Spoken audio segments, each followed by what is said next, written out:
With Marvel Zombies coming out as a spin-off from Marvel's What If, it's that time of the year again where we come together and think about what could have been with that show. Last time I put together some episode pitches I would have loved to see in the show, and now I'm back with another batch of episodes. Keep in mind that these episodes should be roughly 30 minutes each, and also keep in mind that I am not a professional writer. You know, don't let the fans cook. Ever. What if? This one is probably one of the more popular suggestions I've seen online that they didn't end up doing. Alright, so we start off with Steve and Sam driving off after catching Bucky, and they're like, okay, we need some more firepower to take out these potential other super soldiers that Baron Zemo is planning to unleash on the world. And Falcon's like, hey, you heard of that bug guy recently? Red, goofy looking, I can probably contact him. He seems like a good guy despite what may have happened because, you know, they fought in Ant-Man 1 and Ant-Man kind of kicked his ass. And Cap's like, I actually heard old Joe at the bar talk about some spider guy catch a speeding car in Brooklyn. I didn't think it was real. And Sam's like, a spider guy catching a speeding car? We're definitely talking about two different people. Cap says, tell Clint to try finding your guy. I think we should look into the spider guy ourselves. And Sam's like, a spider guy. Jesus, everyone's got a gimmick now. We cut to Queens and Peter Parker is running with all his school shit and is about to catch the bus, but he misses it. And he's like, oh, fuck, man. And then he looks around. Then we see Spider-Man in his homemade suit swinging across Midtown. He's at the apex of a swing and slice, his web is cut. He's like, whoa, what the fuck? Then Falcon swoops in, picks him up and drops him on the rooftop, and Spider-Man's like, hey, I don't know who you think you are, but you're messing with someone really strong. And then he turns and sees Steve Rogers with Falcon landing right next to him. Peter is starstruck. He's like, oh my god, like you're Captain America, right? And you're Falcon. Am I dreaming? Cap and Falcon just look at each other and Cap's like, how old are you, kid? And Peter's like, 15, sir. Basically, Steve and Sam explain the situation. Zemo is planning to unleash evil super soldiers onto the world and the Iron Man gang doesn't believe it. Peter's like, I don't know, man. I look out for the little guy. I can't go to Germany. I don't even have a passport. Steve tells Peter, look, I know it's a lot to ask. You're just a kid and I know you're out here trying to do some good. It sounds scary, but if guys like us sit back and do nothing and innocent people get hurt, it's on us. But you're just a kid, I know, so I'm not gonna force you to do anything. Peter, with his mask on and everything, he's like, all right, I'm in. I mean, when Captain America asks for your help, you can't say no, right? It's a bit hard to write a smooth way to get a 15-year-old into this Avengers fight, but the movie kind of does it nonchalantly, you know, they're like, hey, fight in this Avengers fight, even though it goes against the Sokovia Accords, which is what I'm technically fighting for, you know? Anyway, this is kind of random, but I think it'll be fun to have a little banter-filled relationship between Ant-Man and Spider-Man because they're both bug-based superheroes. When Hawkeye sees Spider-Man, he's like, what's up with the mask? Cap's like, he wants to keep it on and I respect that decision. Making our own choice to save lives is what we're fighting for. Scott's like, that's not even a mask, that's a onesie. And Peter's like, who are you again? Everyone's in the airport for the showdown, and when Iron Man sees Spider-Man, he's like, you're kidding. You brought Spiderling from New York all the way here for this? And Spider-Man's like, Spider-Man, Mr. Stark.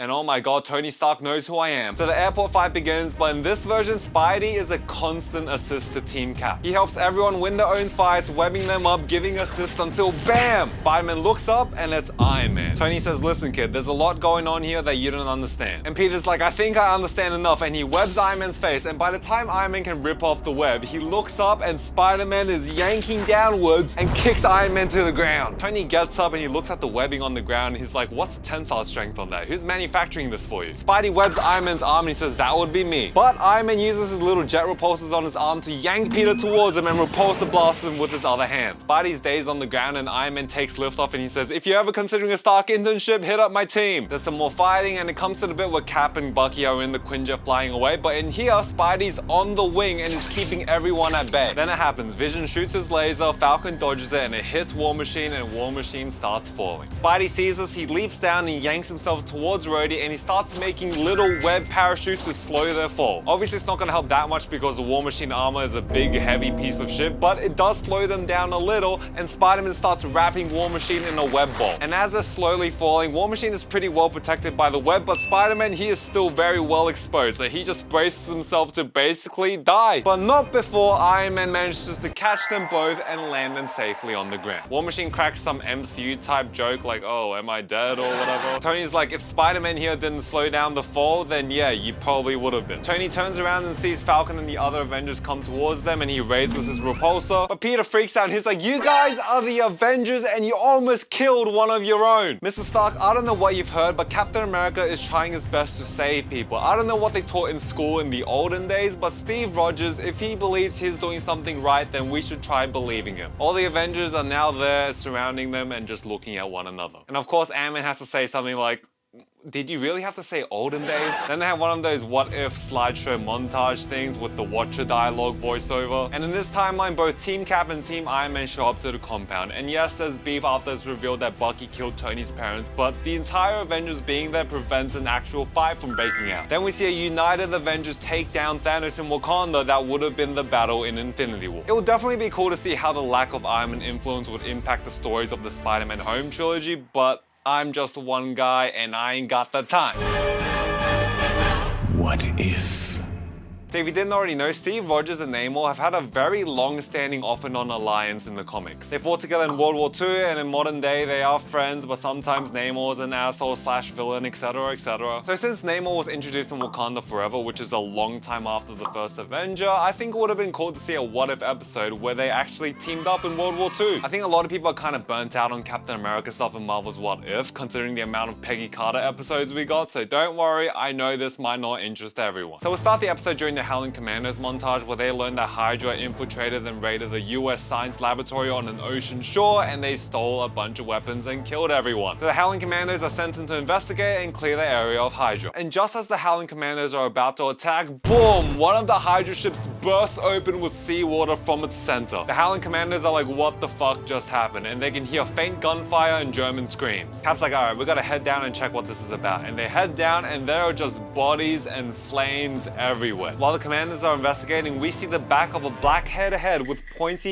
ears halfway out of the ocean. Bucky crouches down and looks at one of the Hydra bodies, and the guy has a crater in his chest the size of a fist. Bucky calls Steve over and Steve is like, what the fuck happened here? A shadow looms over them, and this shadow, it grows until it covers the whole area and the entire commando. So they all look up and they see a fucking tank in the sky. Steve tells everyone to move and they all jump, some in the water, some in the sand. The tank drops and absolutely destroys what was left of the wooden dock and any infrastructure that was there. Half the commanders are knocked out and have to be dragged to shore. Cap and Bucky, they make it to the sand conscious. Namor hovers down with his little ankle wings pattering, and Bucky's like, that is one ugly angel. Cap tells everyone to take him down and they all start blazing away. Namor skipping left and right in midair knocks back the rest of the commandos, and just as he's about to get Bucky, he gets a face full of shield thrown at him. Namor falls to the ground holding his jaw and he's like, what the fuck was that? Okay, side note, I don't actually know if a shield throw from Captain America would actually hurt Namor, but for the sake of drama, we'll let it slide. Cap retrieves the shield and he asks, do you speak English? Namor gets up, looks at Captain America, and he's like, you should have picked better last words. Cap braces with his shield and Namor springs at him holding his shield and flies off. Now they're both in midair. Cap's like barely hanging on to his shield and he has to be like, we're not here for you, we're here for Hydra. When Namor hears Hydra though, his eyes twitch and he slowly descends to the ground and asks, what do you know about Hydra? Namor explains that there was a traitor scientist from his kingdom who defected to Hydra, and Namor wants to find him before he reveals any secrets about his kingdom and how to kill Namor. Cap's like, well, that's no good for either of us, so you help us and we can help you. And in classic Namor asshole fashion, he's like, I don't need the help of primitives. Cap says that Namor may have the physical power, but he doesn't have the intelligence that the US has gathered on Hydra over the past few years, so if they collaborate, they'll find the traitor faster. We get a scene of Peggy, Stark, and Tommy Lee Jones seeing Namor enter the bunker, and they're all like, what the fuck is that? Cue a Howling Commandos montage, except this time, Namor's there with them, fucking shit up. Now we're in the snow about to go on the train mission because intelligence says that Zola and an unknown foreign scientist is on board, both of them responsible for the US lab that was destroyed and raided. Namor says that he'll just tear the entire train apart, but Captain America's like, it's better if we just nab them quietly and don't cause a fuss. So Cap and Bucky head in with Namor and the Commandos staying behind. They run into some trouble, those box crater things are thrown everywhere, Bucky gets shot out and is hanging for dear life, and he falls off. But this time Namor swoops in, holding Bucky's arm and tosses him back in the train, and Bucky makes some comment about, oh, I think you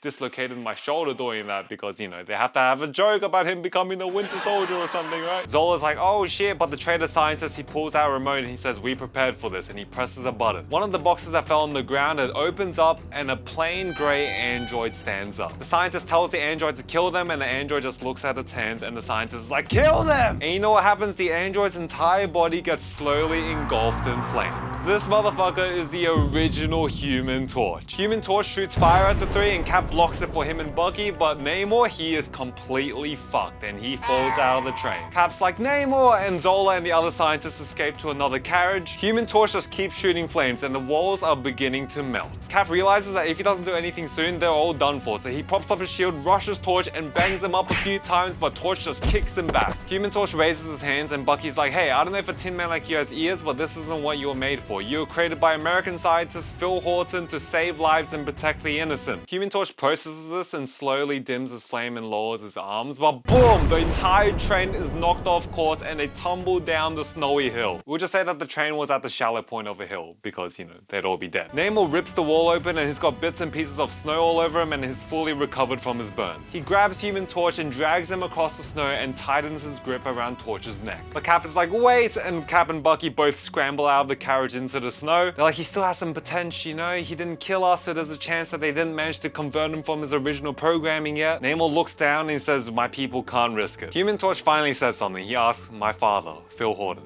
is he dead? Cap walks to them and pushes Namor away and lets Human Torch know that Horton died in a Hydra raid a few months ago right before they could release Human Torch into the public. Human Torch stands up in the snow and apologizes, and then he raises his hand. Cap, Namor, and Bucky are like, what the hell? But Human Torch, he sees Zola and the other scientists running away in the snow, so he just shoots a fireball at their ass. Then, of course, we get the classic what if montage with the Watcher dialogue. We get different scenes of the invaders fighting Hydra, we get Namor carrying Steve Rogers out of steaming water with visibly melted ice around, with Human Torch standing with the Cosmic Cube, and of course we get Steve and Peggy dancing at their wedding with Namor, Human Torch, and Bucky at attendance. How wholesome, am I right? I think since the classic Invaders team is so iconic, it's just weird to me that we never saw them in any form in the MCU. We did get the Human Torch Easter egg in the first Avenger, but that's not enough for me, you know?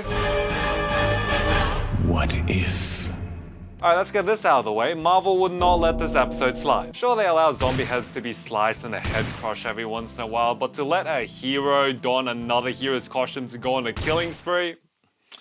I don't think so. So this is gonna take place after Civil War, but before Punisher Season 1. I know the Netflix Marvel shows are kinda in limbo in terms of canon. Like, it's kinda like the DCEU with the DCU. It's not really canon until specific events are mentioned. But I just think that these characters have been neglected way too much in the wider MCU. So that's why I'm kinda happy that Punisher's gonna be in the new Spider-Man movie. Anyway, let's go back to this episode. Alright, so Frank Castle is tracking down this black market weapons deal that's going down in New York, and this is a big one. He's watching from a rooftop, he's got multiple machine guns and he's got multiple mags on him. He's looking through his little binoculars, and you know who he sees pop out of a black SUV?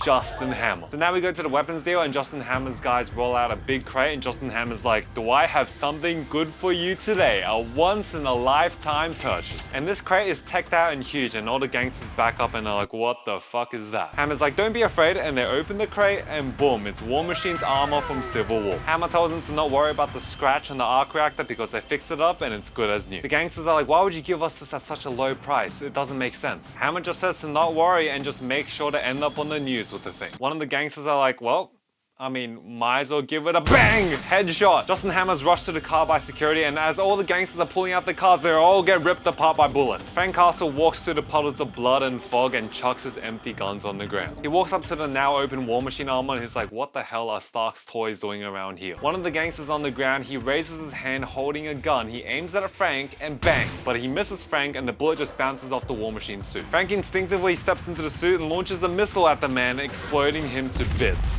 And Frank is like, what the hell just happened? Punisher, now in the War Machine suit, he steps forward and tries to fly, but he tumbles to the ground and he's stuttering, but eventually he takes liftoff into the sky. Now we get the most R-rated montage ever, spliced in with Frank spraying the Skull logo on the armor's chest. Criminals being shot up, being crushed, being thrown off buildings, it's insane. Then we see some of the events of Punisher Season 1 unfold. Lieberman tracks Frank and they work together to uncover the true plot behind the murder of Frank's family. point. With the help of the War Machine's information networks, Lieberman and Frank track down Agent Orange. Punisher lands in front of this shoddy warehouse building offside in New York, and before he can take another step, he hears a voice behind him. Give it up, Castle, and I mean literally. It's Iron Man, and his repulsor is raised and charged. Tony's like, I really don't have time for this. I'm going through 2 breakups, my friend's in a hospital, I'm fostering a kid now for some reason. It's all really tiring, you know what I'm saying? Frank says, give me one more night, but Iron Man says, if I let you kill one more man in that suit of armor, it will betray the very reason I became Iron Man. So here we go. Iron Man and War Machine Punisher go all out in a fight. Punisher's got the firepower, but Iron Man's faster and he has more sophisticated weapons. Agent Orange walks outside, he's like, what the hell is going on? Frank sees him, aims, but nope, Iron Man tackles him to the ground. Agent Orange grabs his phone and he's like, I'm leaving, get me an extraction now. Frank listens to the phone call through his suit and he hears Billy Russo say Anvil will be on you in 3. Frank is visibly shocked, which gives Tony the opportunity to knock him down to the ground. Iron Man stands over him and is like, Castle, out. Now. But Frank points to Agent Orange and he says, don't let him leave. Tony asks Karen to identify the man he's looking at, but Frank shoots a missile directly into Iron Man, which sends Iron Man flying backwards. Frank Castle does his classic Frank Castle roar and flies into Agent Orange, thumbs first into his eyes. Then, using his shoulder gun, rips Agent Orange's body in half with just bullets. The Anvil van pulls up and Frank instantly kills the 2 people in the front, crashing the van into the building. Frank rips the door open and grabs Billy Russo and throws him onto the ground. Frank's like, I trusted you, you're my brother, my kids loved you, etc, etc. And Russo's like, Frank, please just take off the helmet and let's just talk face to face. But nope, Frank grabs Russo by the hair and starts flying really close to the ground, dragging Russo's face against the craggly road. And just as Frank is about to put a bullet into Russo's mangled ass face, a flash of light strikes him down. Iron Man floats down with his arc reactor smoking. Iron Man tears off the War Machine face shield and tells Castle that he's done forever. Frank is still half conscious, but you can see a little hint of a smile. Then we see news coverage of Justin Hammer being like, Stark doesn't know what he's doing, he can't even keep track of his own weapons for God's sake. Civilians in street interviews praising Frank's time as War Machine, like, hey, the NYPD tried to make Punisher sound like a bad nickname, but